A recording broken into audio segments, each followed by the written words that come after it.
तीनों का अपना अलग अलग मीनिंग निकल के आ जाता है।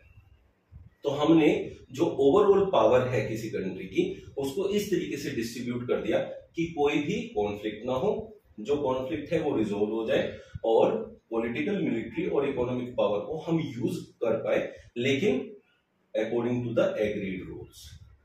अब एग्रीड रूल्स में क्या बात होती है, जैसे आपकी आर्मी है, आर्मी नेशन के लिए होती है। किसके लिए होती है बेटा? नेशन के लिए। लेकिन पुलिस किसके लिए होती है? आपके स्टेट के लिए, इसीलिए वो स्टेट पुलिस होती है। तब कभी भी आपने देखा होगा पुलिस जो है यूपी पुलिस है, जैसे है ना, दिल्ली पुलिस है, हरियाणा पुलिस है, लेकिन कभी भी आपने सुना है हरियाणा आर्मी है या पंजाब आर्मी है? ऐसा कभी नहीं सुना ना। Army is for nation, police is for state. तो उनको बोला कि ठीक है भैया, आप अपनी जो है पुलिस तैयार कर लो, ताकि आपके स्टेट में जो भी कॉन्फ्लिक्ट होंगे या कोई भी दिक्कत होगी तो आप लोग उसे रिजोल्व कर सकते हैं यूजिंग दिस पावर। ठीक है, तो रूल्स हैं, उन रूल्स के अकॉर्डिंग हम चलते हैं। तो अब पावर शेयरिंग को डिटेल में समझते हैं। What is power sharing? तो पावर शेयरिंग को डिस्ट्रीब्यूशन ऑफ पावर है। क्या है पावर का? डिस्ट्रीब्यूशन। ठीक है ना बेटा? तो पावर को डिस्ट्रीब्यूट कर सकते हैं हम लेजिस्लेचर, एग्जीक्यूटिव, जुडिशरी, या फिर यूनियन, सेंट्रल, स्टेट या फिर लोकल में। अब ये होता है, देखो दो तरीके से पावर को शेयर किया। पहला जो पावर शेयरिंग है, इसको कहते हैं आपका हॉरिजॉन्टल पावर शेयरिंग। क्या कहते हैं बेटा? Horizontal power sharing. और इस वाले को कहते हैं वर्टिकल पावर शेयरिंग। इसमें क्या होता है कि लोकल से ज्यादा पावर स्टेट के पास है, स्टेट से ज्यादा पावर सेंटर के पास है। ठीक है, समझ में आ गया? जबकि लेजिस्लेटिव, एग्जीक्यूटिव और जुडिशियल, इन तीनों के पास सेम लेवल की पावर होती है, और ये पावर को यूज करेंगे, लेकिन एक दूसरे को इन्फ्लुएंस नहीं कर सकते। अपने अपनी पावर का अपने अपने आप यूज कर सकते हैं। कोई लॉ बनाया है ना, उसको लॉ बनाना, एग्जीक्यूट कराना, और उस लॉ को कोई उल्लंघन करता है तो उस पर पनिशमेंट देना या उसको देखना कि क्या गड़बड़ है, वो इन तीनों के अपने अलग अलग काम है। तो तीनों के पास अपनी अपनी पावर है और तीनों एक दूसरे पे चेक रख सकते हैं। तो इसीलिए कहते हैं बैलेंसेस एंड चेक्स। इस तरीके की डिस्ट्रीब्यूशन समझ में आया बेटा? क्लियर है? तो यहां से हम स्टार्ट करेंगे अपना चैप्टर 1, जो कि है आपका पावर शेयरिंग। ठीक है, अब यहां से बात करते हैं भाई पावर शेयरिंग। भाई पावर शेयरिंग करनी क्यों है? अभी तो बताया, सारी चीजें क्लियर कर दी मैंने। अब बुकिस की तरफ जाएंगे, बुकिस चीजों की तरफ कि भाई बुक में क्या क्या दिया है, उसके अकॉर्डिंग अगर पढ़ेंगे तो चीजें अभी अभी सीख के है ना, वो ही सारा यहाँ पे समझ रहे हैं। तो to avoid conflicts, to ensure political stability. Conflict होगी तो सबसे बेसिक चीज क्या हो सकती है? भाई अगर कॉन्फ्लिक्ट होगी, हमारा देश है जैसे बहुत बड़ा, तो हमारे देश में कॉन्फ्लिक्ट किस किस बातों पे हो सकता है? लैंग्वेज के बेसिस पे हो सकता है, रिलीजन के बेसिस पे हो सकता है, और क्या एजुकेशन के बेसिस पे हो सकता है ना। किसी को एजुकेशन मिल रही है, किसी को नहीं मिल रही है। जिसको नहीं मिलेगी वो कहेगा भाई हमारे बच्चों को एजुकेशन चाहिए, है ना। तो ये मेन जो चीजें होती हैं, इनके ऊपर हमारे कॉन्फ्लिक्ट हो सकता है। उन कॉन्फ्लिक्ट्स को अवॉइड करा जा सकता है पावर देके। ठीक है, उसका एग्जांपल बताते हैं। जो हमारे स्टेट्स बने हैं इंडिया के अंदर, वो स्टेट्स बने थे अकॉर्डिंग टू लैंग्वेज। अब केरल में जाओगे तो मोस्टली लोग मलयालम बोलेंगे, कर्नाटक वगैरह की तरफ जाओगे तो कन्नड़ वगैरह बोलते हैं। तो अकॉर्डिंग टू लैंग्वेजेस हमने डिस्ट्रीब्यूट कर दिया। तो लैंग्वेज का इशू खत्म कर दिया हमने, पावर को डिस्ट्रीब्यूट कर दिया। ये स्टेट आपका, इस स्टेट में सब इस लैंग्वेज को बोलते हैं, तो आप सारे काम इस लैंग्वेज के अकॉर्डिंग कर लो, लोगों को आसानी होगी। तो उससे दो फायदे हो गए, कॉन्फ्लिक्ट खत्म हो गया। अगर वहां पे दो लैंग्वेजेस वाले लोग होते हैं तो वो क्या करेंगे, मेरी लैंग्वेज ज्यादा प्रेफरेबल है, मेरी लैंग्वेज ज्यादा प्रेफरेबल है, लड़ाई होगी, उससे बच गए। दूसरा क्या होगा कि अगर मान लिया मेरी लैंग्वेज और आपकी लैंग्वेज, तो आपकी लैंग्वेज को प्रीफर कर दिया, चलो मान लेते हैं, तो मेरे को दिक्कत तो होगी ना आपकी लैंग्वेज में काम करने में, वो वहां आसानी होगी। दूसरी चीज क्या है कि to ensure political stability, power सही से डिस्ट्रीब्यूट होती रहेगी, कॉन्फ्लिक्ट होने बंद हो जाएंगे, तो पॉलिटिकल स्टेबिलिटी अपने आप ही रहेगी, गवर्नमेंट चलती रहेगी। समझ में आ गया? अब इनको एग्जाम्पल से समझते हैं। एक एग्जाम्पल हमने फैमिली का लिया, अब दो एग्जाम्पल हमें लेने हैं बुक के अकॉर्डिंग, जिसमें हमने बेल्जियम का एक एग्जाम्पल लिया और एक श्रीलंका का एग्जाम्पल लेंगे। ये दो एग्जाम्पल लेके हम पूरे चैप्टर को समझेंगे। तो बेल्जियम जो है इस तरीके से डिस्ट्रीब्यूटेड है।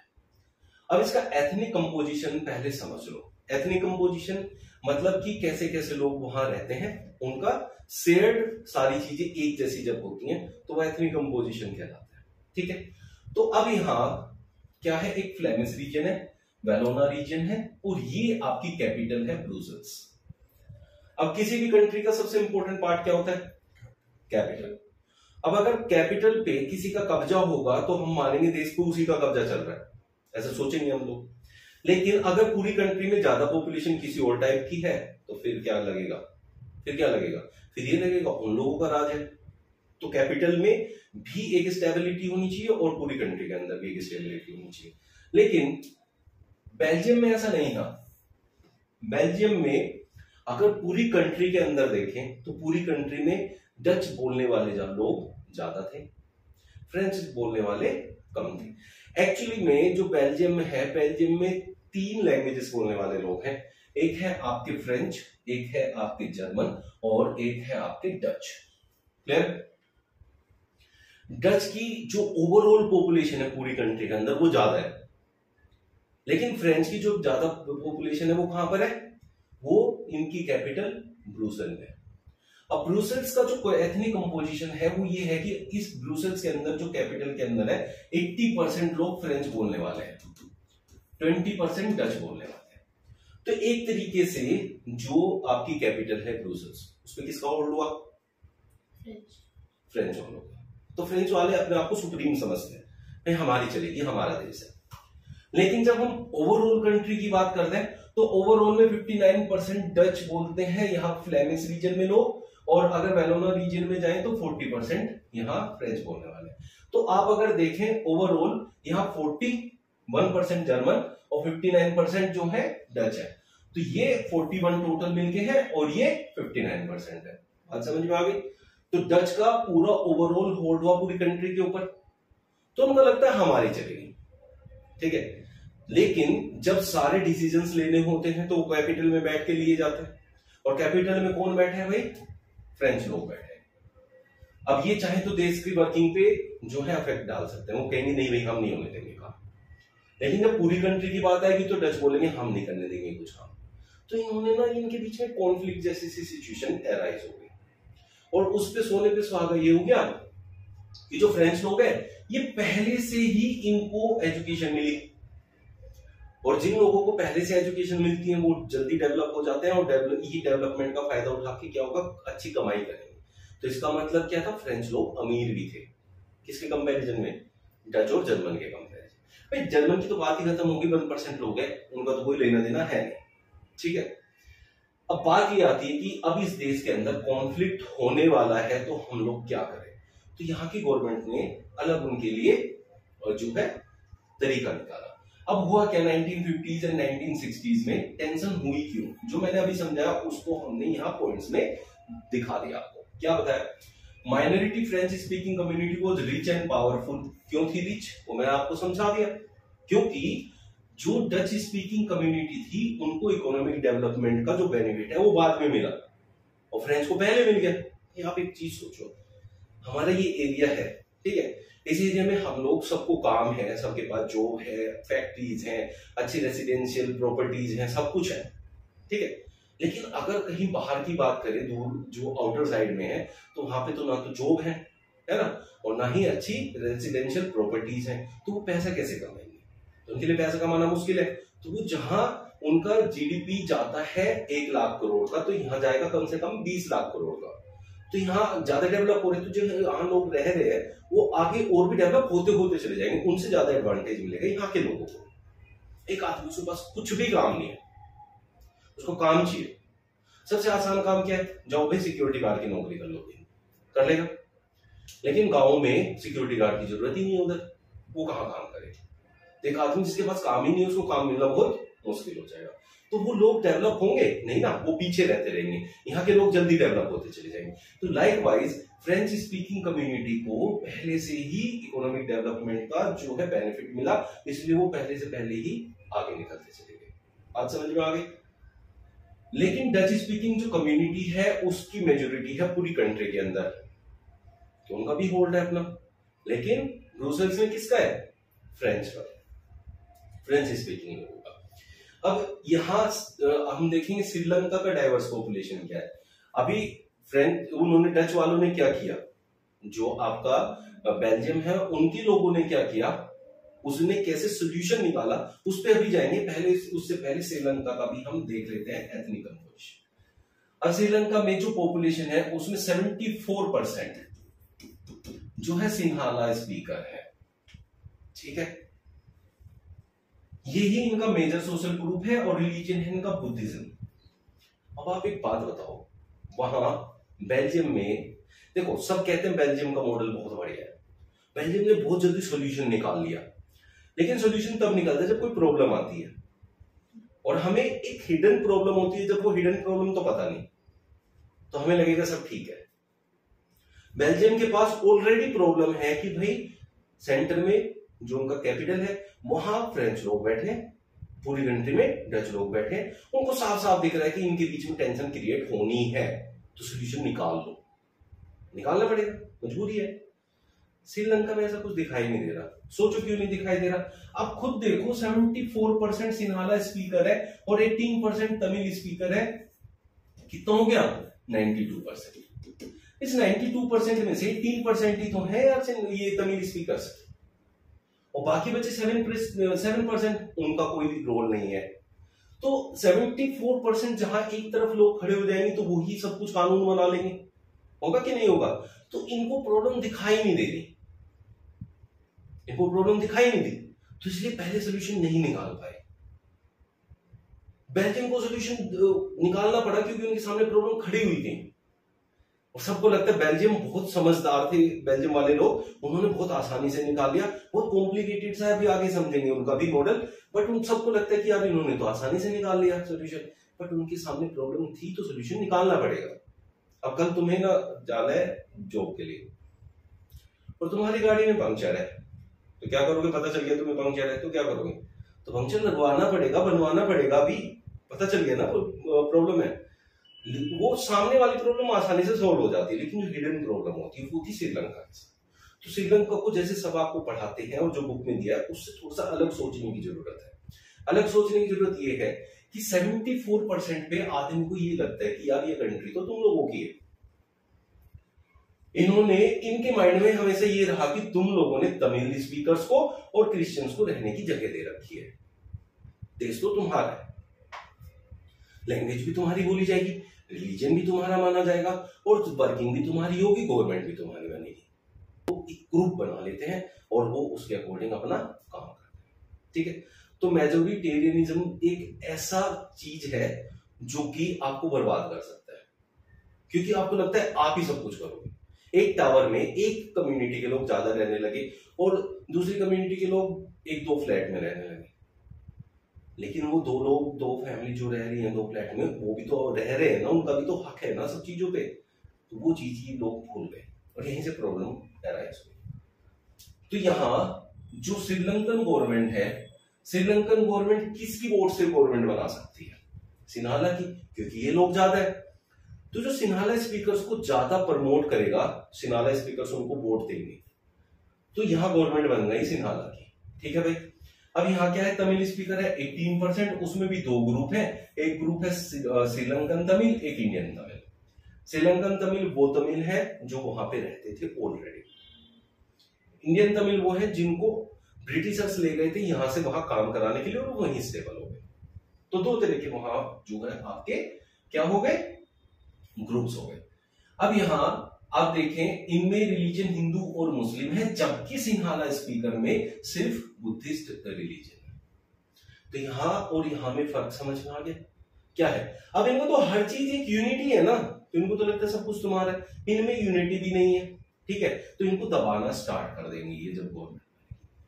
अब श्रीलंका में सिन्हाला की गवर्नमेंट एक बार बन गई, तो दूसरी बार जब भी वोट मांगने जाएंगे तो दूसरी बार वो सब क्या करेंगे, उनको लगेगा कि सिन्हाला के नाम पे वोट मिलता है तो वो भी सिन्हाला को प्रमोट करें, कहेंगे इस बार सिन्हाला को ये फैसिलिटी दी, अगली बार हम और ज्यादा देंगे, हम पावर में आएंगे तो हम ये करेंगे सिन्हाला के लिए, हम वो करेंगे सिन्हाला के लिए। तो जो भी आएगा वो किसके लिए काम करेगा, सिन्हाला के लिए। यही प्रॉब्लम यहां हुई। सिर्फ यहां जो ये दिक्कतें स्टार्ट हुई इस कंट्री के अंदर, वो इनके पॉलिटिकल ग्रीड की वजह से हुई। उन्हें ना अपना अपना फायदा दिख रहा था बस। समझ में आ गया?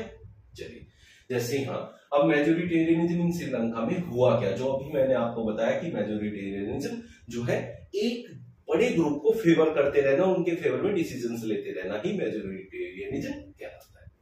श्रीलंका जो है इंडिपेंडेंट कंट्री बना था 1948 में।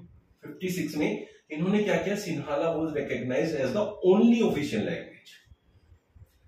ओनली ऑफिशियल लैंग्वेज का मतलब हो गया कि जिसको भी कोई भी ऑफिशियल काम करना है तो सिन्हाला सीख लो भाई, बिना सिन्हाला के आप लोग काम नहीं कर सकते, बिकॉज सिन्हाला से ही आप लोग सीख पाओगे। एक वही तो लैंग्वेज है, ऑफिस में कहीं भी जाओगे सिन्हाला में काम करना है तो सिन्हाला लैंग्वेज सीखना आपके लिए, इनके लिए क्या हो गया, एक मजबूरी हो गई। लेकिन हर कोई तो नहीं सीख सकता, वहीं से सारी दिक्कतें शुरू हुई। अब दूसरे नंबर पे कौन लोग हैं बच्चों, तमिल है। क्या है, तमिल। देखो ना स्पीकर 18%, इनको चाहिए अपनी लैंग्वेज, तो इन्होंने तमिल लैंग्वेज को बिल्कुल डिसरिगार्ड कर दिया, तमिल लैंग्वेज को बिल्कुल बाहर कर दिया, उनको आप कोई भी स्टेटस दिया ही नहीं।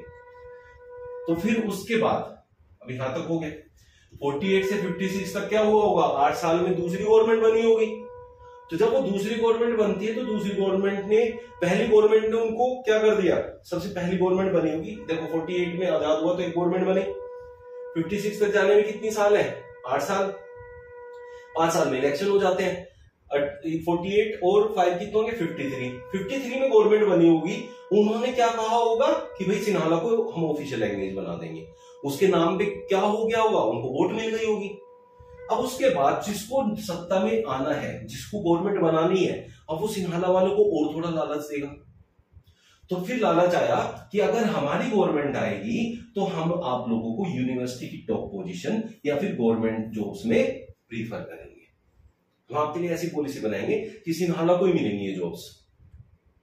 अब पहले तो जो उस देश में तमिल रहते हैं उनको डिसरिगार्ड कर दिया, उनको ये मान लिया गया कि तुम हो ही नहीं, ऊपर से उनको लैंग्वेज को भी इग्नोर कर दिया गया। अब जो बड़ी बड़ी पोस्ट है अब वहां भी वो जो है फॉर्म नहीं भर सकते। तो क्या होगा, जो पढ़े लिखे हैं, जो मेहनत कर रहे हैं, देश के लिए काम कर रहे हैं, उनको ये फील होगा कि यार हम लोगों को तो कुछ माना ही नहीं जा रहा इस देश में। तो पढ़े लिखे लोगों को जल्दी फील होता है क्योंकि वो लोग मेहनत से वहां पहुंचते हैं, तो वहां से उनके माइंड में आना शुरू हो गया कि यार ये लोग हमें अपने देश का मानते ही नहीं, तो हमें क्या करना चाहिए, अपने देश के लिए अलग से डिमांड करनी चाहिए कि हमारा देश अलग कर। यहां से एक न्यू कॉन्स्टिट्यूशन आया, उस न्यू कॉन्स्टिट्यूशन में कहा कि हम बुद्धिज्म को प्रोटेक्ट करेंगे और उसे आगे बढ़ाएंगे, दूसरे देशों तक लेके जाएंगे। अब भैया ये बताओ, आपने लैंग्वेज ले ली, आपने जो है जॉब्स ले ली, अब आप रिलीजन भी कह रहे हो कि यही चलेगा, तो आदमी क्या करेगा, फिर तो वो सोचेगा कि उसके पास तो कुछ बचा ही नहीं। यही सेम कंडीशन श्रीलंका में स्टार्ट हो गई, यहीं से टेंशन होनी शुरू हुई। तो अब यहाँ बात आती है सिविल वॉर तक बात पहुंच गई। सिविल वॉर मतलब देश के अंदर पूरे में लड़ाई हो जाती। अब लेकिन ये मेजोरिटेरियनिज्म के बेस पे या किसी भी बेस पे ऐसी गवर्नमेंट बनती है जिसको पता है कि आप स्टेबल हो, लंबे टाइम तक काम कर सकते हो, तो वो धड़ाधड़ डिसीजन ले सकते फटाफट। तो ऐसे ही श्रीलंका में भी हुआ था, इसलिए श्रीलंका की इकोनॉमी भी ग्रोथ कर रही थी। श्रीलंका में जो लिटरेसी रेट था वो भी ग्रो किया था। श्रीलंका जो है हॉस्पिटैलिटी में भी आगे निकल गया था और हॉस्पिटल फैसिलिटीज में भी आगे निकल गया, तो हर चीज में आगे निकल गया, तो बहुत डेवलपमेंट की तरफ जा रहा था। लेकिन अंदर ही अंदर टेंशन क्रिएट हो रही थी, किसके अंदर, तमिल्स और सिन्हालास के अंदर। अब क्या होता है, A feeling of alienation was seen among the Sri Lankan Tamil. अब श्रीलंकन तमिल को ये लगने लगा कि भैया आप तो यहाँ मजदूर बन के रह जाओगे और ऐसे ही चलता रहा तो आने वाले टाइम में गुलाम बन जाओगे। तो उनके मन में जो है जो दिक्कतें होनी शुरू हो गई, उनको फील होना शुरू हो गया कि ये हमारा देश नहीं है। समझ में आ गया? तो श्रीलंकन तमिल्स ने अपनी पार्टीज बनानी शुरू कर दी, स्ट्रगल करना शुरू कर दिया और उन्होंने बोला कि भाई हमारी तमिल लैंग्वेज को भी ऑफिशियल लैंग्वेज माना जाए ताकि हमारा भी कोई वजूद रहे। समझ में आ रहा है? ठीक है, हमें भी अपॉर्चुनिटीज मिलनी चाहिए जॉब में और एजुकेशन में। इसे सिन्हाला डोमिनेटेड गवर्नमेंट ने मना कर दिया। अब यहां सारा का सारा पॉलिटिकल ग्रीड है, उनको ये दिख रहा है कि भाई अब जो है देश के अंदर चिंगारी उठनी शुरू हो गई है, दिक्कत होनी शुरू हो गई। फिर भी नहीं मान रहे क्योंकि उनको पता है अगर सिन्हाला की बात नहीं की कि हम सिन्हाला को प्रमोट करेंगे तो सिन्हाला लोग वोट नहीं देंगे, हमारी पार्टी सत्ता में नहीं आएगी। दूसरी पार्टी उसका फायदा उठा के सिन्हाला को प्रमोट करके आगे निकल जाएगी। तो उनकी मजबूरी बन गई पॉलिटिकल पावर गेन करने के लिए सिन्हाला को प्रमोट करना। तो ये सारी चीजें लीड करती होंगी सिविल वॉर की तरफ। 1980 तक क्या हुआ, उन्होंने डिमांड अलग अलग जो पॉलिटिकल ऑर्गेनाइजेशंस थे उन्होंने डिमांड करनी शुरू कर दी कि भाई इंडिपेंडेंट तमिल बना दो, हमारा देश ही अलग कर दो, हमें रहना ही नहीं आता। एलम की डिमांड की in northern and eastern parts of Sri Lanka, क्योंकि यहां सबसे ज्यादा लोग रहते थे जो तमिल बोलते थे। तो उन्होंने बोला यहाँ नॉर्थन और ईस्टर्न पार्ट्स में हमें अलग देश बना के दे दो, हम वहां रह लेंगे। ठीक है, अलग देश की डिमांड आने लगी। चलिए, उस पर भी उन्होंने गौर नहीं किया। These differences in two different communities pushed Sri Lanka into the state of civil war. अब जब बात नहीं सुनेंगे तो क्या होगा? हमने पापा से कुछ डिमांड किया, वो डिमांड जायज है, पापा ने मना कर दिया। आपको पता है पापा कैपेबल है, देना ही नहीं चाहते, तो आप पापा से गुस्सा हो जाओगे, नाराज हो जाओगे, फिर बार बार वही बात होती रहेगी तो आप चिल्लाने लगोगे, जबकि वो आपके फादर है। ये स्टेप आप बहुत मुश्किल से ले पाओगे, लेकिन ये स्टेप लेना पड़ जाता है। तो जब अपने फादर के लिए ये स्टेप लेना पड़ जाता है, तो यहाँ तो अपने अस्तित्व की बात थी, तो इसलिए यहाँ जो तमिल लोग थे उन्होंने कोएलिशन शुरू कर दिया, और ऐसे करते करते उनमें लड़ाई होते होते ये सिविल वॉर तक पहुंच गया, जो कि बहुत बड़ा कारण बना श्रीलंका के जो विनाश का। यहाँ तो कोई दिक्कत है बेटा? कुछ पूछना है? अब इसके विपरीत, इसके अगेंस्ट काम हुआ बेल्जियम में। बेल्जियम को तो ऑलरेडी पता चल गया ना तुम्हारे यहाँ टेंशन होने वाली है, तो उन्होंने पहले से ही उसका जो है वो किया कि भाई ठीक है, ऐसा हम कोई रास्ता निकालते हैं जिससे कि ये लड़ाइयां ना हो और हमारा देश बचा रहे और सब लोग अच्छे से रह पाए। तो यहाँ leader to different path between 1970 and 1993। अब यहाँ देखो, यहाँ भी तो जो चीजें शुरू हुई थी कहाँ हुई? 1980। और यहाँ देखो ये इन्होंने स्टेप 1970 से 1993 के बीच में लिया, तो उनसे पहले स्टेप लेने स्टार्ट किए, और जिस टाइम वहां सिविल वॉर की कंडीशन होनी स्टार्ट हुई उस टाइम यहां तक इन्होंने अपने आप को सेव कर दिया। इन्होंने जो कॉन्स्टिट्यूशन बनाया उस कॉन्स्टिट्यूशन को 4 टाइम्स अमेंड किया। बहुत इंपॉर्टेंट क्वेश्चन है जो बहुत बारी आपका पूछा जाता है किसमें? एमसीक्यू में। ठीक है, कितनी बारी आपका बेल्जियम का जो कॉन्स्टिट्यूशन था वो अमेंड हुआ? कितनी टाइम्स हुआ? 4 टाइम्स। मतलब चेंजेस, अमेंड का मतलब चेंजेस किए उन्होंने। ऐसे एक वो बना दिया उन्होंने कॉन्स्टिट्यूशन। उन्होंने कहा यार ये चीजें वर्कआउट नहीं कर रही, इसमें कुछ ये चीजें अगर हम चेंज करते तो वर्कआउट कर जाएगा। उन्होंने वो चेंज किया, फिर कुछ लगा होगा, फिर चेंज किया, ऐसे करके 4 बार चेंजेस किए। ठीक है, तो ये बिल्कुल डिफरेंट और इनोवेटिव थे, बिल्कुल इनोवेटिव इन्होंने पाथ वहां अडॉप्ट किया। वो क्या था देखो समझो। इन्होंने पहले तो क्या किया, जो डच है वो कहां पे जाता है? आउटर एरिया में। फ्रेंच स्पीकिंग लोग कहां पे जाता है? कहां पे जाता है? कैपिटल में। क्या नाम है उसका? ब्रुसेल्स में। तो वहां इन्होंने एग्री कर लिया डच वालों को कि भाई आप लोग जितने रिप्रेजेंटेटिव बनेंगे आधे आपके रहेंगे और आधे डच उनके फ्रेंच स्पीकिंग। तो ज्यादा कौन लोग हैं? Dutch speaking. लेकिन वो फिर भी एग्री हो गए कि अगर 2 मंत्री बनेंगे, एक डच स्पीकिंग वालों का रहेगा, एक फ्रेंच स्पीकिंग। तो जब ये मान गए तो वहां ब्रुसेल्स में फ्रेंच वाले मान गए, ठीक है जी, आधे इनके रहेंगे आधे हमारे रहेंगे। जबकि वहां ब्रुसेल्स में 80% फ्रेंच स्पीकिंग लोग थे, लेकिन वो भी एग्री हो गए। इससे क्या हुआ कि पावर्स दोनों में इक्वली डिस्ट्रीब्यूट हो गई, वहां पे भी फ्लेमिश रीजन में भी और जो है आपके उसमें भी कैपिटल में भी। समझ में आ गया? many powers of the central government have been given to state government. State government not subordinate to central government. यहाँ इन्होंने सेंट्रल गवर्नमेंट बनाई इक्वल नंबर ऑफ मिनिस्टर्स के साथ। Equal number of minister Dutch वाले और फ्रेंच वाले, एक central government बन गई। ठीक है, जो कि कहां से ऑपरेट करेगी? आपकी कैपिटल से। फिर स्टेट्स में भी बराबर बराबर पावर हो गई। ठीक है, बराबर बराबर उनके रिप्रेजेंटेटिव्स आएंगे। क्लियर हो गया? सेंटर से हर स्टेट को पावर दे दी गई कि भाई आप अपने हिसाब से काम करेंगे, लेकिन किसके साथ मिलके रहेंगे? देश के साथ मिलके रहेंगे, तो अलग भी नहीं जाएंगे और अपने काम को अपने आप देखेंगे। समझ में आ गया? तो इसलिए हम कहते हैं state government not subordinate to central government. Brussels में क्या हुआ? Both the communities have equal representatives, equal representative हो गए। तो यहां से 2 टाइप की गवर्नमेंट बन गई, एक सेंट्रल एक स्टेट गवर्नमेंट, और उन्होंने साथ साथ एक थर्ड गवर्नमेंट भी बना दी, जिसका नाम रखा कम्युनिटी गवर्नमेंट। अब कम्युनिटी गवर्नमेंट का क्या काम था? जो रिप्रेजेंटेटिव इलेक्ट होंगे वो पीपल के थ्रू होंगे, ठीक है। कहां पे रहते हैं वो नहीं देखेंगे, बस ये देखेंगे कौन सी लैंग्वेज के, एक डच लैंग्वेज वाला, एक फ्रेंच लैंग्वेज वाला, ऐसे करके। अब इन्होंने बनाई है कम्युनिटी गवर्नमेंट, जिसको पावर दी गई cultural, educational and language related. Cultural, educational and language related कोई भी इश्यू आएगा तो उसे कम्युनिटी गवर्नमेंट हैंडल करेगी, ना स्टेट ना ही सेंटर, वो नहीं करेंगी, ये करेंगे। बात समझ में आ गई? तो ये डिपार्टमेंट क्या है, इन्फ्लुएंस कर सकता है किसको? गवर्नमेंट को। इस डिपार्टमेंट को ही अलग बना दिया, जो भी होगा वहां बात करो। तो गवर्नमेंट इन्फ्लुएंस नहीं होगी, गवर्नमेंट अपना देश के लिए काम करेगी। समझ में आ गया? अब यूरोप कम एक साथ आया तो यूरोपियन यूनियन ने ब्रुसेल्स को अपना हेडक्वार्टर बनाया, क्योंकि उनको लगा ये बेस्ट प्लेस है, सेफ है, हर तरीके से सपोर्टिव है। समझ में आ गया?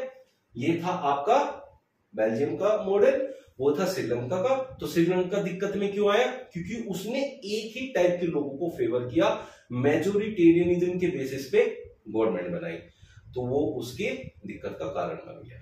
क्लियर हो गया? Belgium and Sri Lanka. अब इनकी बात कर लेते हैं छोटे से पॉइंट्स में कि भाई बेल्जियम के लीडर्स ने कौन सा रास्ता अपनाया, श्रीलंका वालों ने कौन सा अपनाया।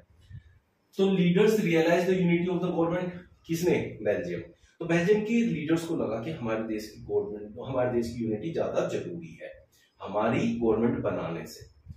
Respect feelings and interest of different communities and regions.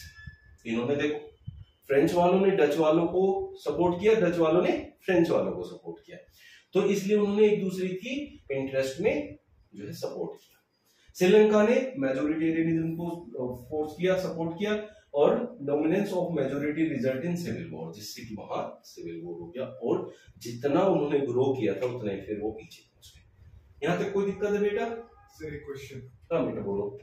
Sir Sri Lanka में सिविल वॉर के बाद में क्या हुआ, कुछ सुधरा? नहीं, सिविल वॉर के बाद भी बहुत सारी चीजें ऐसी ही रही, लेकिन धीरे धीरे उन सबको रिगार्ड मिलने लगे, सबकी इंपॉर्टेंस देखी गई, फिर उसके अकॉर्डिंग सारे डिसीजन लिए।